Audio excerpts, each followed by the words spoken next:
해커그룹 어나니머스 권도영을 가능한 빨리 심판받도록 할 것이다. 이번 일 이후로 권도영도 조금 더 빨리 될 수 있지 않을까. 어나니머스가 이런 얘기를 했다는 거에 대해서 좀 포커싱을 가져가도 괜찮을 것 같아요.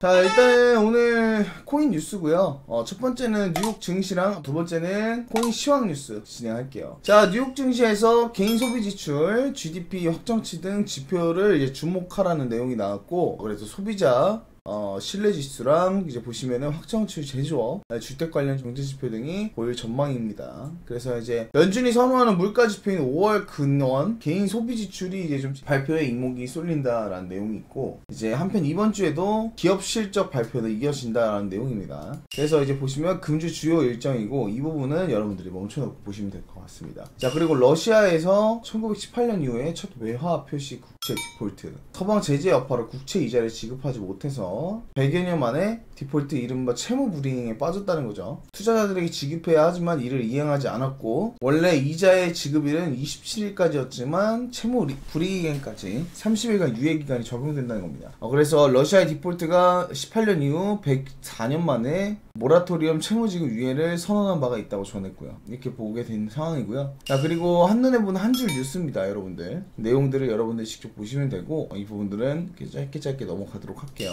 어차피 금방금방 지나갈 내용들입니다. 자, 그리고 블랙록이 ETF 투자에서 이제 총괄이 블록체인은 믿을 수가 없이 파괴적인 기술이다, 이렇게 얘기를 했습니다. 세계 최대 자산운용사 이제 블랙록의 ETF 및 지수 투자 글로벌 총괄인 살림 램지가 최근 영국 파이넬 타임스와 인터뷰에서 블록체인은 믿을 수 없을 정도로 파괴적이고 혁신적인 기술이다, 이렇게 얘기를 했고요. 현재 블랙록은 암호화폐 ETF를 출시할 계획은 없다. 일단 오늘날 암호화폐 규제는 지나치게 불투명하고 우리에게 기대하고 있는 시장 품질과 규제 당국이 우리에게 원하는 수준을 만들 수 있을 때 암호화폐 ETF를 고려할 것이다. 비트코인을 포함한 암호화폐 자체를 연구하고 있다고 강조를 했습니다. 솔직히 저는 사실 미국에서는 벌써 숏 승인을 냈지만 승인이 빨리빨리 난다고 해서 좋을 건 없다고 생각하거든, 지금은. 물론 그거를 계기로 롱이 막 빨리 이렇게 올라갈 수 있겠다 생각은 할 수 있는데, 선물 쪽으로 먼저 ETF 승인이 나야 되는데 선물 쪽만 ETF 승인이 났다는 거에서도 약간 좀 걸리는 것도 있고, 이 부분을 조금 더 확인을 해봐야 된다. 자, 리플 CEO가 SEC와 소송 패소하면 미국을 떠날 것이다 라는 내용까지 나왔습니다. 브래드 갈링하우스 리플 최고 경영자가 증권거래위원회와 진행 중인 미등록 증권 판매 소송에서 리플이 패소할 경우 우리는 미국을 떠날 거고, 그렇게 할 수 있다가 아니라 그렇게 할 것이다. 그래서 리플이 캐나다 토론토에 새 사무실을 설립 중이다라고 전화한 바가 있죠. 자, 그리고 코빗 임직원 대상 NFT 사원증 지급입니다. 코빗이 전사 임직원 대상 대체 불가능 토큰 NFT 형태의 사원증을 지급했다고 이제 밝혔고, 이제 사원증 이미지를 개성에 맞는 픽셀 아트 이제 디자인으로 교체를 한다고 합니다. NFT를 우리나라 시장에서는 점점점 밀고 가는 경우가 많거든요, 여러분들. 여러분들에게 별거 아닌 내용일 수 있지만 NFT를 하나씩이라도 사놓고 나가보면 나중에는 써먹을 수 있는 게 정말 많아질 수 있어요.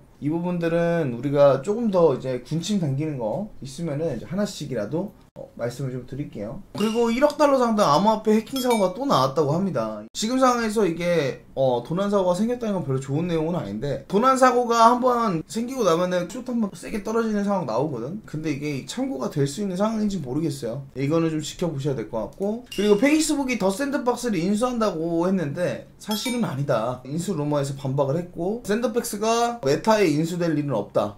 그래서 이제 메타, 마이크로소프트, 알리바바, 소니 등의 글로벌 기업이 이렇게 얘기를 했고, 더 샌드박스가 메타에 인수된다는 소문이 돌았다. 하지만 보르즈의 공동 창업자가 이에 대해 정면으로 반박하면서 소문은 사실이 아닌 것이라고 얘기를 했습니다. 그리고 마지막 내용인데요. 해커그룹 어나니머스가 이제 권도영을 가능한 빨리 심판받도록 할 것이다 라는 내용을 얘기를 했어요. 이게 예전에 도지코인 사건 때 일론 머스크한테 이제 어나니머스가 까불고 있다, 너 지금 계속 그런 식으로 하면 별로 좋지 않아, 이렇게 얘기를 했었거든요, 일론 머스크한테. 근데 일론 머스크가 그때 약간 좀 조용했어. 기억하실 분들은 알 건데 하여튼 그런 상황이 있었거든요. 이번 일 이후로 권도영도 조금 더 빨리 될 수 있지 않을까, 이런 생각이 좀 들긴 하는데, 이 권도영 얘기가 빨리 마무리가 지어져야 새로운 또 시도가 열릴 거고, 그러면서 비트가 조금 올라갈 수 있는 발판이 열릴 거라 생각하기 때문에, 이번 내용은 뭐 어나니머스가 이런 얘기를 했다는 거에 대해서 좀 포커싱을 가져가도 괜찮을 것 같아요. 이렇게 해서 여러분들 오늘 거는 사실 그렇게 큰 내용이 별로 없어서 이쯤에서 일단 내용을 넘어가고, 솔직히 이런 시황 시황 자체가 별로 내용이 없다는 게 어떻게 보면 우리에게 더 좋은 내용일 수 있습니다. 악재가 그렇게 생각보다 많지 않았다. 그게 좀 메리트가 있는 겁니다, 여러분들.